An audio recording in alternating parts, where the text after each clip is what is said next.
Hello defense aspirants, I am Vibha Gupta and in today's lesson I'll be talking about 5 mistakes which are committed by every defense aspirants. तो अभी SSBs चल ही रही हैं, ठीक है, even though pandemic की situation है, be it Indian army, Indian air force और इंडियन नेवी, ये तीनों ऑर्गेनाइजेशन SSB कंडक्ट करवा रही हैं.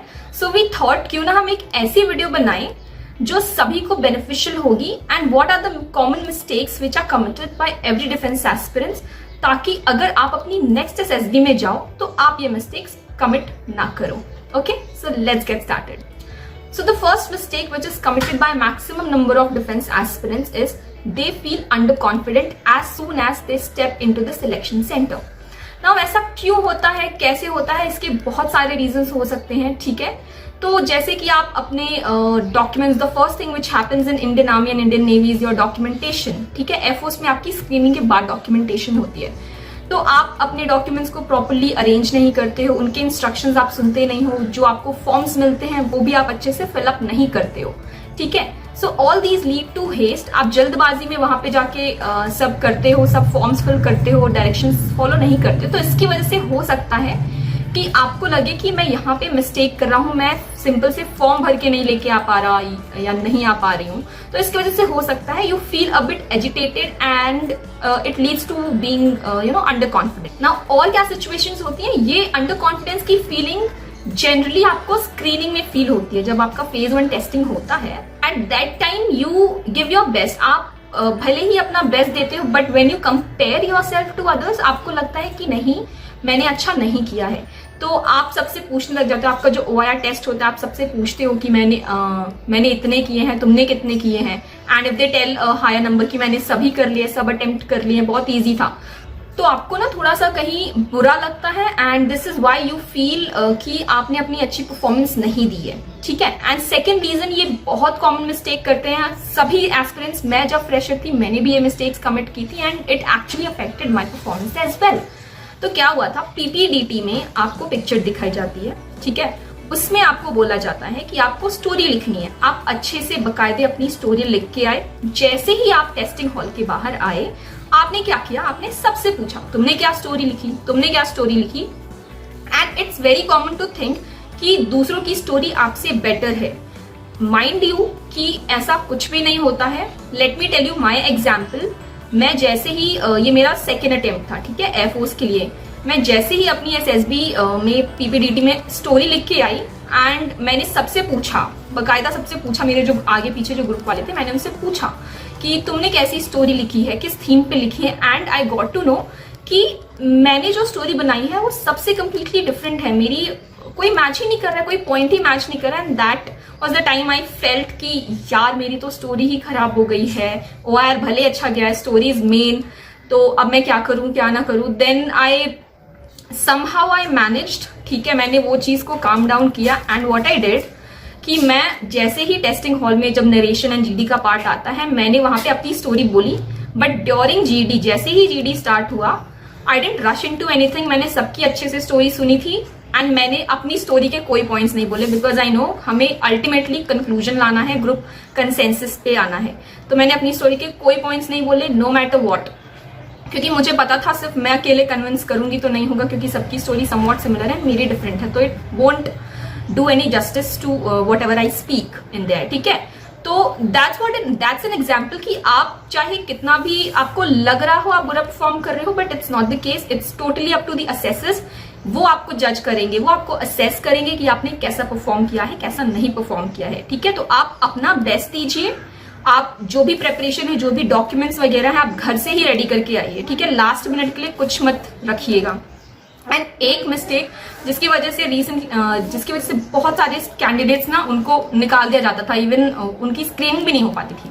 व्हाट वाज दैट कि कोविड की वजह से आपको एक न्यू मेडिकल सर्टिफिकेट मिलता था, ठीक है. तो आपको उसमें जो है ना सिग्नेचर्स करवाने पड़ते थे, एसिम्प्टोमेटिक सर्टिफिकेट. तो उसमें क्या करते थे बच्चे, जो रजिस्टर नंबर है मेडिकल प्रैक्टिशनर का रजिस्टर नंबर है, क्योंकि फॉर्म में 1 2 3 4 लिखा था, एंड आप उसको सीधा प्रिंट आउट करके आप वहां पे लेके जाते हैं, बच्चों को निकाल देते हैं, डॉक्यूमेंट्स में ही आउट कर देते हैं, ठीक है. तो please be aware of this point. आप जो है ना अपने जो आपको कॉल लेटर मिलता है आप उसे अच्छे से पढ़ें, ठीक है. देखें कि 72 आवर्स बिफोर जर्नी है या 72 hours before the reporting time है, ठीक है, क्योंकि किसी किसी में बिफोर जर्नी तो बोलते हैं, किसी किसी में बिफोर रिपोर्टिंग टाइम होता है, ठीक है। तो keep these points in mind and I promise you, अगर आप सब अच्छे से फॉलो करेंगे एंड आप सारी चीजें ऑलरेडी प्रिपेयर करके आए होंगे, प्लान करके आए होंगे एंड आपने अपना बेस्ट दिया है एंड कंपेयर नहीं किया है किसी से, so you will get through this. आप बिल्कुल भी अंडर कॉन्फिडेंट फील नहीं करेंगे। Okay, now moving on to the next point which we have is preconceived notion.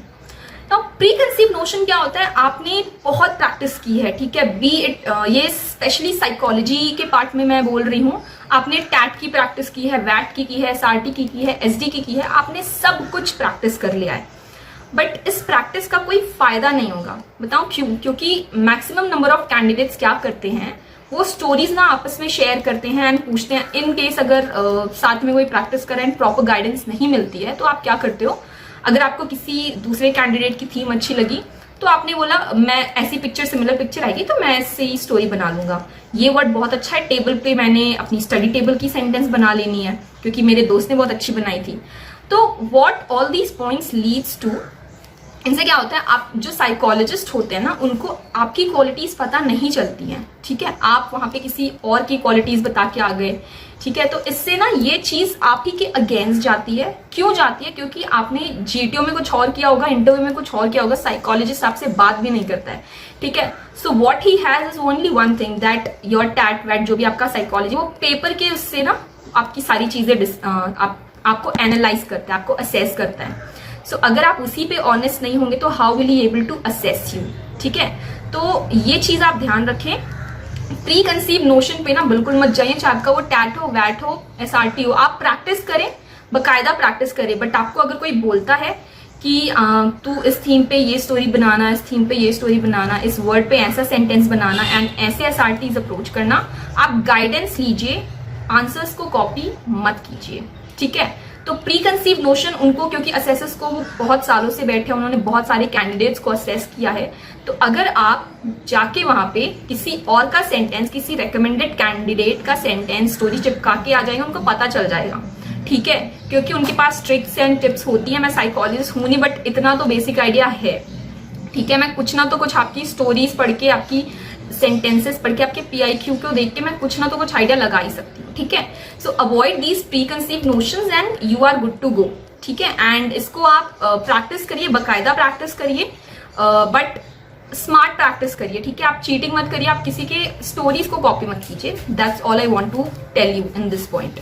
Next है आपका lack of knowledge. Now lack of knowledge मैं बोल रही हूँ, तो लैक ऑफ नॉलेज इज मतलब आपको पता है कि आप SSB में जा रहे हो, ठीक है, जैसे ही आपको पता चल गया कि हाँ मैंने रिटन एग्जाम क्लियर कर लिया है, ठीक है, इवन दो आप न्यूज़पेपर नहीं पढ़ते हो, कोई बात नहीं, नहीं पढ़ते हो कोई बात नहीं, करंट अफेयर्स नहीं पता है कोई बात नहीं, क्योंकि वो भी समझते हैं यार काम करता है बंदा, नहीं टाइम मिलता होगा।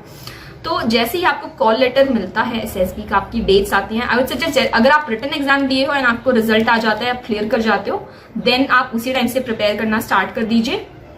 करंट अफेयर्स पढ़िए। करंट अफेयर्स में भी कैसे करंट अफेयर्स, ये नहीं करना कि इसने इसका मर्डर कर दिया, ये पॉलिटिशियन ने ये ट्वीट किया, ऐसी बकवास आपको नहीं पढ़नी है। आपको कैसी चीजें पढ़नी है, आप कोई इशू निकालिए, ठीक है।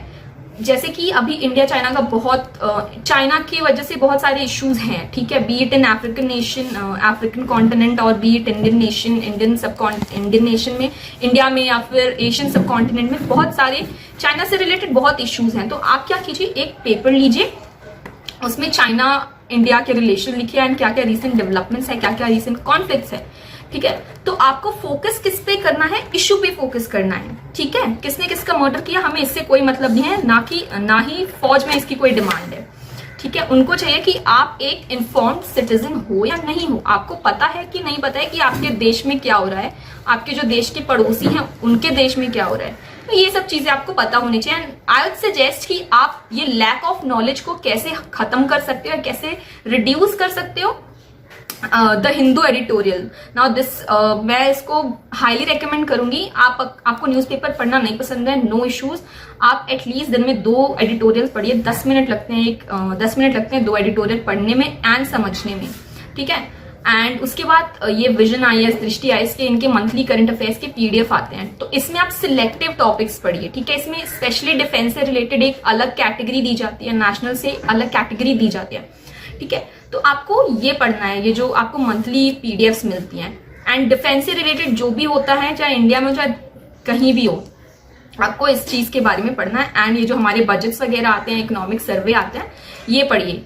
एंड वाई मैं क्यों बोल रही हूँ पढ़ने को, क्योंकि ये चीज जो है ना, knowledge is very important specially in your GTO. क्योंकि जीटीओ में क्या होता है, आपके 2 जीडीज होते हैं, ठीक है। एक तो होता है आपका social issues, mostly social issues पे होता है, कॉमन टॉपिक्स होते हैं। एंड जो आपका फर्स्ट जीडी होता है ना, जिसमें आपको चॉइस मिलती है, वो मोस्टली होता है करंट अफेयर्स के बेसिस पे, ठीक है। तो अगर आप जितना पढ़ोगे ना, आपको उतना नॉलेज मिलेगा। एंड एक और प्रॉब्लम होती है कि आप पढ़ते बहुत हो but you are not able to retain that thing. तो आप इस चीज को कैसे अवॉइड कर सकते हो, आप सुबह पढ़ो, 2-3 बार रीडिंग मारो, शाम को क्या करो, आप एक नोटबुक बना लो, एक छोटी सी नोटबुक रखो, ठीक है, उसमें आप लिखो। एंड लैक ऑफ नॉलेज मतलब ये नहीं, आपने कुछ प्रोस पढ़े एंड कुछ कॉन्स पढ़े, तो आपको जो है ना, आपने उस सिचुएशन को अंडरस्टैंड किया, उस इश्यू को अंडरस्टैंड किया, एंड उसके बारे में आपकी ओपिनियन मैटर करती है, ठीक है।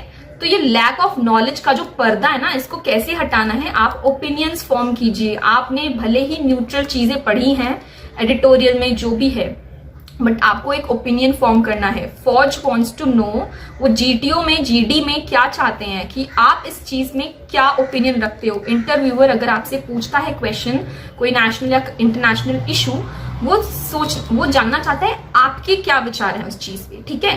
तो while preparing for your knowledge, जब आप अपना नॉलेज एस्पेक्ट देखोगे, करंट अफेयर एस्पेक्ट देखोगे, तो आप ओपिनियंस पे ज्यादा फोकस करना, इश्यूज पे ज्यादा फोकस करना, ठीक है। एंड नॉलेज में specially the very common mistake which happens in GTO, ये मैं जीटीओ के पर्सपेक्टिव से बोल रही हूँ, there is utterly no cooperation. आप भूल जाते हो कहीं ना कहीं कि जो जीटी है, जो ग्राउंड टास्क हैं आपके, वो एक ग्रुप में करने के लिए हैं। आपको ऑलरेडी आपका जो साइकोलॉजी का टेस्ट है, साइक टेस्ट होता है, जो इंटरव्यू होता है, वो इंडिविजुअल परफॉर्मेंस बेस्ड होता है। बट आपके जो ग्राउंड टास्क होते हैं, ठीक है, उनको बोला ही क्यों जाता है ग्रुप टास्क? क्यों बोला जाता है? क्योंकि आपको ग्रुप के साथ काम करना है। आप भूल जाते हो कि हमें ग्रुप के साथ काम करना है। आप क्या करते हो, आप इंडिविजुअल अपने आप पे ज्यादा फोकस करते हो, विच शोज कि आप बहुत सेल्फिश इंसान हो। सो ऐसा होना चाहिए, बट इसका मतलब ये नहीं है। एक OLQ है, टीम वर्क, ठीक है, social adaptability is one of the factor. तो आपको ये चीज ध्यान रखना चाहिए, आपको ये चीज ध्यान रखनी चाहिए कि आपको ग्रुप के साथ कोऑपरेट करना है, कोऑर्डिनेट करना है। एंड देन आप कोऑर्डिनेट करोगे, ब्रेनस्टॉर्म करोगे, तब आप अल्टीमेट सोल्यूशन पे आ पाओगे, ठीक है। चाहे वो जीडी हो, चाहे आपके ग्राउंड टास्क हो, पीजीटी, एचजीटी, जो भी हो, ठीक है। तो cooperation is very important with respect to ground task, ठीक है। नेक्स्ट आता है आपका ब्लफिंग। नाउ ब्लफिंग सब करते हैं, ठीक है, आप आम जिंदगी में सब ब्लफिंग करते हैं, ठीक है। मम्मी पूछती है कितने की टी शर्ट ली, आपने बोला 200 की ली, बट असली में 500 की ली है। तो ऐसा सब करते हैं, ठीक है। बट इंटरव्यू में भी जब आपका SSB होता है, थोड़ी बहुत ब्लफिंग इज फाइन, ठीक है, जो आपकी पर्सनैलिटी को हैम्पर ना करे। बट आपको ये ध्यान रखना है कि जो भी चीज आप बोल रहे हो वो एटलीस्ट 95% तो सच हो, ठीक है। आप ऐसी कोई भी कहानियां मत बनाइए वहां पे जाके, ठीक है, क्योंकि इंटरव्यूअर, GTO एंड साइकोलॉजिस्ट, उनको पता चल जाएगा कि आप झूठ बोल रहे हो, आप ब्लफ कर रहे हो। आपने लिखा है कि मुझे भाई साइकिलिंग बहुत पसंद है, ठीक है, आपने PIQ में तो बड़े प्यार से हॉबी लिख के आ गया साइकिलिंग, बट आपने वैट में कहीं साइकिलिंग का मेंशन नहीं किया, टैट में स्टोरी नहीं बनाई है इससे रिलेटेड कुछ, इंटरव्यू में आप भूल गए कि मैंने हॉबी लिखा है साइकिलिंग, ठीक है। तो ये कहीं ना कहीं आपको पकड़ लिया जाता है। एंड साइकिलिंग, अगर आप साइकिलिंग करते हैं तो ऑब्वियसली आपकी फिजिकल जो फिटनेस होगी बहुत अच्छी होगी। तो अगर आप फिट नहीं होंगे ग्राउंड टास्क में, तो GTO भी फिगर आउट कर लेगा, ठीक है। सो आई सजेस्ट आप जितना अपने तरफ से हो सके ऑनेस्ट रहिए। अगर आपको लगता है कि मेरी हॉबी जो है ना बोलने लायक नहीं है किसी के सामने, सो डेवलप अ हॉबी, ठीक है। कोविड का टाइम है, आपके पास फ्री टाइम होता है, रात में फ्री जो वर्क करते हैं, वर्क फ्रॉम होम है, आपके पास भी टाइम होता है, ठीक है। फ्रेशर्स हैं, आप कॉलेज में पढ़ते हैं, क्लासेस के बाद आपके पास फ्री टाइम होता है, आप ऐसी हॉबी डालिए या डेवलप कीजिए, ठीक है। आप रनिंग जा सकते हैं, running can be your hobby. आप सुबह सुबह जाइए, आप बाद में, क्योंकि ऐसे में आप रोज दौड़ने जाएंगे, रनिंग पे जाएंगे, तो आपका दिमाग अपने आप ना सोचने लग जाएगा, ठीक है। वैसे आई नॉट सजेस्ट कि आप वहां पे जाके झूठ बोले या ब्लफ करो, बट स्टिल अगर देयर आर सम थिंग्स जो आप नहीं बताना चाहते हो, ठीक है, तो उसको टैक्टफुली एंड स्ट्रैटेजिकली हैंडल करो। आपको पता होना चाहिए कि मैं उस चीज को कैसे पॉजिटिव में डालूं, ठीक है। जैसे for example you have a bad habit of for से स्पेंडिंग टू मच, तो आप क्या बोल सकते हो, सर मैं खर्च बहुत करती हूँ, but in order to curb that activity मैंने अपने पैसे जो है ना ऑलरेडी, मैं जैसे मेरी सैलरी आती है मैं उसमें से 50% तो मैं इन्वेस्टमेंट्स में डाल देती हूँ। I invest in mutual fund, share market, या मेरी जो कोई भी PLI है जो भी है मैं उसमें डाल देती हूँ, ताकि मेरा जो खर्चा है वो मिनिमम रहे, मेरे पास स्पेंड करने के लिए पैसे बहुत कम रहे। तो आप इस टाइप, आप कुछ नेगेटिव बोलते हो तो उसके साथ पॉजिटिव डालो, ठीक है। So this is how you should go about bluffing, ठीक है। एंड लास्ट में आई जस्ट टेल कि प्लीज ये जितने भी मैंने पॉइंट्स बताए हैं, जितने भी आप कॉमन मिस्टेक्स हैं, आप इसको अवॉइड करें, ठीक है। सो बी कॉन्फिडेंट। नाउ SSB में आप जाते हैं, कॉन्फिडेंट इज द की, ठीक है। आप अपने ऊपर विश्वास रखिए कि आई विल गेट रिकमेंडेड, आप कर लेंगे ये, ठीक है। When I got recommended from Allahabad, मैं घर से सोच के आई थी कि मुझे रिकमेंड होना है, मैंने स्क्रीनिंग का सोचा नहीं था, which I did in my previous attempts. मैं प्रीवियस अटेम्प्ट्स में इसी में रहता था मेरा, स्क्रीनिंग होगा कि नहीं होगा, क्या अगर मुझे स्क्रीन आउट कर दिया तो फिर तो पूरी मेहनत बर्बाद हो जाएगी। नहीं, मैंने ऐसा, इलाहाबाद गई थी, मैंने नहीं किया ऐसा, मैं सीधा सोच के आई थी मुझे मेडिकल्स ही देने हैं सीधा, ठीक है। तो this is the power of confidence. आपने लॉ ऑफ अट्रैक्शन का भी नाम सुना होगा, राइट। तो ये सब चीजें होती है, आप जो दिल से चाहोगे ना आपको मिलेगा। आप मेहनत करो, बट गधों वाली मेहनत नहीं चाहिए हमें, अच्छी वाली मेहनत चाहिए, हमें स्मार्ट मेहनत चाहिए, ठीक है। Smart work, well personally I believe there is no shortcut to success. तो ये जो हार्ड वर्क स्मार्ट वर्क में मैं उतना बिलीव नहीं करती हूँ, बट अगर आप, वही मैं बोल रही हूँ, आप ना एनालाइज करके हार्ड वर्क करो, आप रिसर्च करके हार्ड वर्क करो, अपनी मिस्टेक्स पहचान के उस पर वर्क करो, एंड वो होता है असली हार्ड वर्क, ठीक है। आप करते जा रहे हो, लिखते जा रहे हो, and it's not fetching any result, ये हार्डवर्क आपकी बेकार हो गई, आपका टाइम भी गया, एफर्ट्स भी गए, ठीक है। So I hope you got some insights from this lecture. If you have any doubts, any questions, just let me know in the comment section. And if you're finding this video helpful, do like, subscribe and share it with your friends. Alright.